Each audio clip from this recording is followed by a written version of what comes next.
के साहिबान ने कहा कि बाबा ये तुम क्या कर रहे हो। बाबा ने जवाब दिया कि बेटा मैं श्री रामचरितमानस पढ़ रहा हूँ। देखिए मैं कथा उन भक्तों तक पहुंचा रहा हूँ जो भागवत पंडाल में आने से हिचकते हैं, भागवत पंडाल में नहीं आना चाहते, सोचते हैं कि घर बैठ करके ही हम कथा का श्रवण पान करेंगे। देखिए ये कितना सुंदर स्थान है, मंदिर पर कथा हो रही है और ये मंदिर ये भगवान का घर है और भगवान के घर आने से भी भक्तगणों के हृदय में ये बात रहती है कि हम जाएं या नहीं जाएं, जाएं या नहीं जाएं। मैं उनके कानों तक ये कथा को पहुंचा रहा हूं जो भक्त कथा पंडाल में आकर के कथा को नहीं सुनते।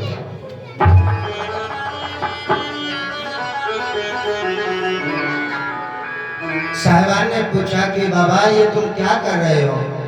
बाबा ने जवाब दिया कि बेटा मैं तो श्री रामचरितमानस पढ़ रहा हूँ, रामायण पढ़ रहा हूँ। तो साहिबान ने जवाब दिया कि बाबा मोबाइल पर आजकल गूगल पर यूट्यूब पर देख लो, अरे सब चीज निकल के आ जाती है गूगल पर यूट्यूब पर, तुम क्यों श्री रामचरितमानस पढ़ रहे हो। बाबा ने जवाब दिया बेटे कोई बात नहीं है, ठीक है तुम गूगल पर ही देख लेना। रक्षाबंधन का समय था, भीड़ बहुत थी। कुछ ही देर बाद ट्रेन आ गई और जब ट्रेन आई तो भक्त जो साहिबान थे, भैया थे, वो अगली खिड़की से बैठ गए और उनकी धर्म पत्नी पिछली खिड़की से बैठ गई। भीड़ तो बहुत थी। अब जैसे ही अंदर प्रवेश किया उन्होंने, अब वो देख रहे हैं इधर उधर हमारी धर्मपत्नी कहाँ गई। अब भीड़ तो बहुत थी, धर्मपत्नी पीछे खड़ी थी, आप आ रहे थे डिब्बे। धर्मपत्नी तो नहीं मिली, लेकिन वो बीच में बाबा मिल गए बैठे हुए। बाबा से बोले भाई साहब कि बाबा जी स्टेशन पर तुम मुझे मिले थे, मेरे साथ मेरी धर्मपत्नी भी थी, कहीं देखा है तुमने। तो बाबा ने जवाब दिया बेटा यूट्यूब गूगल पर सर्च मार लो। मुझे नहीं पता, यूट्यूब गूगल पर सर्च मार लो धर्मपत्नी मिल जाएगी। बोले बाबा ये क्या बात। बेटा तुमने ही तो जवाब दिया था मुझे कि श्री रामचरितमानस में पढ़ने से होता क्या है। अगर मूर्ख तू रामचरितमानस पढ़ता, तेरे घर में संस्कार अच्छे होते हैं। तो श्री रामचरितमानस ये बताती है कि जिस समय भगवान श्री राम नौका में सवार हुए ना मां जानकी को लेकर के, तो गोस्वामी जी लिखते हैं कि प्रथम चढ़ाई जानकी ना, पहले जानकी जी को चढ़ाया भगवान ने, पीछे से आप प्रभु चढ़े। अगर रामचरितमानस को तुम पढ़ते तो आपको ये पता चलता कि पहले खुद चढ़ने से पहले अपनी पत्नी को चढ़ाते अपने साथ, तो बेटा पूछने की आवश्यकता नहीं पड़ती कि हमारी पत्नी जी कहां है। इसलिए 4 वेद 6 शास्त्र 18 प्राण, देखिए 17 प्राणों की रचना कर चुके थे कौन, वेद व्यास जी महाराज। लेकिन शांति नहीं मिली। हमारे हिंदू धर्म में जितने भी ग्रंथ है ना, साक्षात भगवान कन्हैया जो विराजमान है वो श्रीमद् भागवत कथा में